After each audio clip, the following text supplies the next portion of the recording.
अस्सलाम वालेकुम dear students, कैसे हैं आप सब लोग बच्चों। Welcome to the base academy. जैसा कि आप जानते हैं कि एमडी कैट के हमने लेक्चर सीरीज़ शुरू की हुआ है और आज हम एमडी कैट का जो यूनिट 8 है इलेक्ट्रोमैग्नेटिज्म, उसके जो पास पेपर एमसीक्यूज़ उनको डिस्कस करने जा रहे हैं। और मैं आपको बताता चलूँ कि ये हमारा जो न्यू सिलेबस है एमडी कैट का 2021 का, उसके अकॉर्डिंग ही हम क्वेश्चंस को सिलेक्ट कर रहे हैं। तो बच्चों सबसे पहला क्वेश्चन हमारे पास यहाँ पे है, the net magnetic field created by the electron. बच्चों जब इलेक्ट्रॉन रिवॉल्व कर रहा होता है, हमारा जो क्लासिकल मॉडल है एटम का, उसके मुताबिक जब एक इलेक्ट्रॉन रिवॉल्व कर रहा होता है अराउंड द न्यूक्लियस, तो दो किस्म का मोशन होता है उसका। एक तो ऑर्बिटल मोशन होता है और उसके साथ साथ ये क्या कर रहा होता है, ये स्पिन भी कर रहा होता है। तो एटम का जो नेट मैग्नेटिक फील्ड है वो इसके दोनों मोशंस की वजह से होता है, ऑर्बिटल मोशन और स्पिन मोशन। जी बच्चों, तो क्वेश्चन नंबर 2 है, which one of the following relation is correct.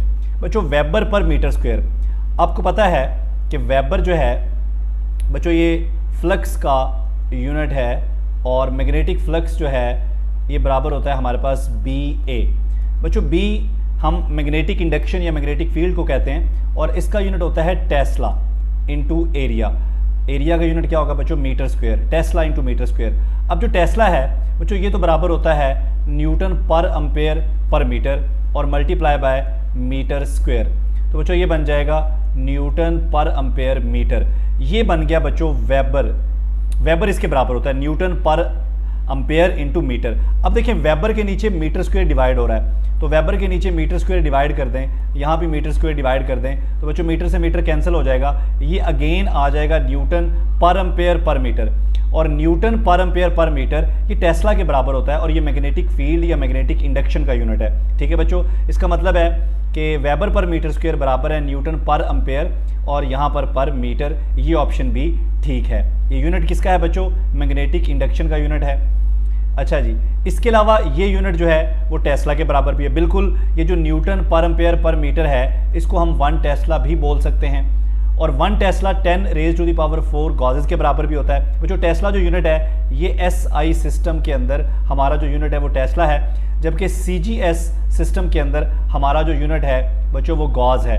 तो 1 tesla is equal to 10 raise to the power 4 gauss. तो ये तीनों ऑप्शन ही करेक्ट हैं। तो सही आंसर क्या होगा, ऑल ऑफ द अबव।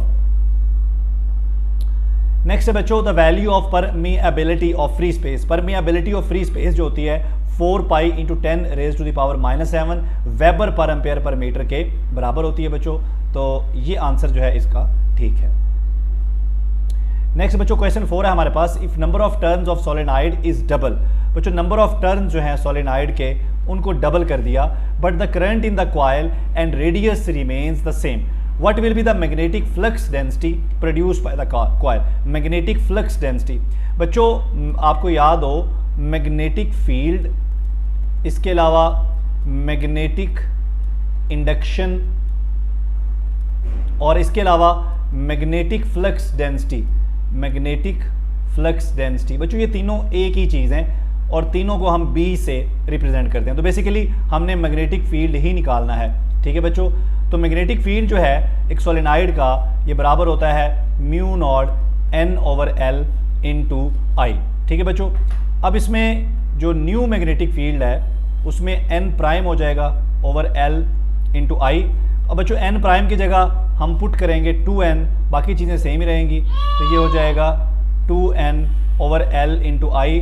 तो बच्चों ये जो 2 है ये यहाँ पे एक्स्ट्रा है, बाकी चीज़ें वैसी आएंगी म्यू नॉट N/L इंटू आई। तो ये जो म्यू नॉट N/L इंटू आई है ये देखें ये हमारा पुराने वाला मैग्नेटिक फील्ड हो गया। So new magnetic field is equal to 2 time पुराने वाला magnetic field. So new magnetic field बच्चों क्या हो जाएगा, ये डबल हो जाएगा। नेक्स्ट हमारे पास है जी, the diagram shows a wire carrying current placed between the poles of the magnet. बच्चों यहाँ पर ये पोल हैं मैग्नेट के, ये नॉर्थ पोल है हमारे पास और ये साउथ पोल है। ठीक है, इसके दरमियान एक वायर पड़ी है और बच्चों उस वायर में इस तरह से करंट जा रहा है। In which direction force on wire act. बच्चों अब हमने पढ़ा कि F is equal to I L cross B। ठीक है बच्चों, अब देखें ये L वेक्टर है और ये क्या है, ये हमारा B वेक्टर है। तो बच्चों ये बन गया प्लेन, ये देखें ये प्लेन है विच इज़ ये हमारे पास L वेक्टर है और ये हमारे पास B वेक्टर है। फ़र्ज़ करें कि ये XY प्लेन है।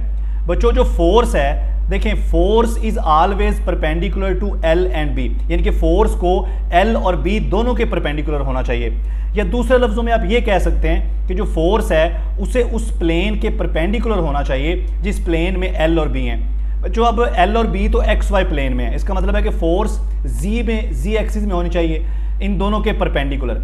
अब है तो इन दोनों के परपेंडिकुलर, लेकिन क्या ये अपवर्ड है या डाउनवर्ड है, उसके लिए आप यहाँ पर अपना राइट हैंड थंब रूल जो है उसको इस्तेमाल कर सकते हैं। ठीक है, तो उसके मुताबिक ये जो आंसर आएगा ये डाउनवर्ड आएगा। नेक्स्ट है बच्चों, a long straight current carrying conductor has a current. बच्चों एक लॉन्ग स्ट्रेट कंडक्टर है जिसमें करंट जो है वो बॉटम से टॉप की तरफ है। What will be the direction of magnetic field. बच्चों अगर हम इसको ऊपर से देखें, यहाँ से इस जगह से देखें, यहाँ से अगर हम इसको देखें, ठीक है जी, तो ये जो मैग्नेटिक फील्ड है ये हमें इस तरह से नज़र आएगा काउंटर क्लॉकवाइज। लेकिन अगर हम नीचे से देखेंगे, यहाँ से देखेंगे, ठीक है, तो आप इसको उल्ट कर लें तो काउंटर क्लॉकवाइज का जो उलट होगा वो क्लॉकवाइज हो जाएगा। तो सही ऑप्शन बच्चों क्या होगा, क्लॉकवाइज। नेक्स्ट हमारे पास है जी magnetic field strength.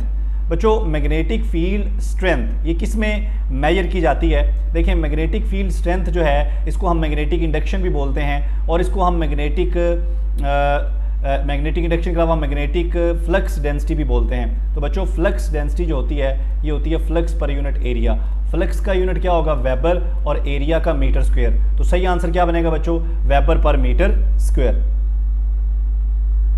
Next question है जी, due to current in a straight conductor. बच्चों एक स्ट्रेट कंडक्टर के अंदर करंट है, the distance between magnetic field lines. ठीक है बच्चों, ये देखें ये करंट है और मैग्नेटिक फील्ड लाइन जो है जूं हम कंडक्टर से दूर होते जाते हैं मैग्नेटिक फील्ड लाइंस के दरमियान डिस्टेंस बढ़ता जाता है according to the relation B is equal to μ0I/2πr। देखें B is inversely proportional to R। इसका मतलब है कि जूं हमारा R बढ़ेगा, ये रेडियल डिस्टेंस बढ़ेगा, तो B जो है वो कम होता जाएगा। B कम कैसे होगा, ये जो मैग्नेटिक फील्ड हमारी पैटर्न्स हैं इनके दरमियान जो डिस्टेंस है वो इंक्रीज होता जाएगा। तो डिस्टेंस इंक्रीज होगा जो ही हम मूव करेंगे अवे फ्रॉम द कंडक्टर।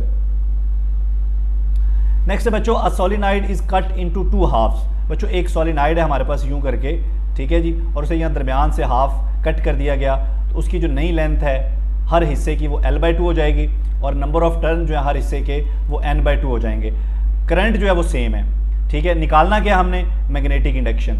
बच्चों मैग्नेटिक इंडक्शन जो है ये बराबर होता है μ0N/L × I। बच्चों μ0 तो सेम ही रहेगा, I भी सेम ही रहेगा। ये जो N/L है ये हम निकालते हैं N/L। तो N क्या हो गया बच्चों, ये हो गया N/2 और ये नीचे L क्या हो गया, ये हो गया L/2। ये 2 से 2 कैंसिल हो गया। इसका मतलब है कि चेंज होने के बाद भी ये देखें ये N/L की रेशो नहीं है और ये N/L की रेशो पुरानी है। इसका मतलब है कि μ0 तो पहले ही सेम है, I भी सेम है, N/L भी सेम ही रहा। इसका मतलब है कि मैग्नेटिक इंडक्शन भी क्या रहेगा, वो भी सेम ही रहेगा। नेक्स्ट क्वेश्चन बच्चों हमारे पास है, force experienced bye a moving charge in magnetic field. Force experienced bye a moving charge in magnetic field is V cross Q into V cross B। इसका मतलब है ये फोर्स V और B दोनों के परपेंडिकुलर है, यानी कि जिस प्लेन में V और B होंगे फोर्स उस प्लेन के परपेंडिकुलर होगी। और बच्चों ये फोर्स जो है ये कोई वर्क नहीं करती, डज नो वर्क। उसकी वजह क्या है, ये फोर्स हमेशा वेलोसिटी के परपेंडिकुलर होती है, इसलिए एंगल 90 बनेगा तो वर्क 0 हो जाएगा। इसके अलावा ये फोर्स जो है ये सिर्फ वेलोसिटी की डायरेक्शन को चेंज करती है, ये वेलोसिटी के मैग्नीट्यूड को चेंज नहीं कर सकती। तो इसके साथ ही बच्चों हमारा ये क्वेश्चंस कंप्लीट हो गए। इंशाल्लाह नेक्स्ट जो हमारा यूनिट नंबर 9 इलेक्ट्रोमैग्नेटिक इंडक्शन, उसके साथ मिलते हैं। तब तक के लिए अल्लाह हाफ़िज़।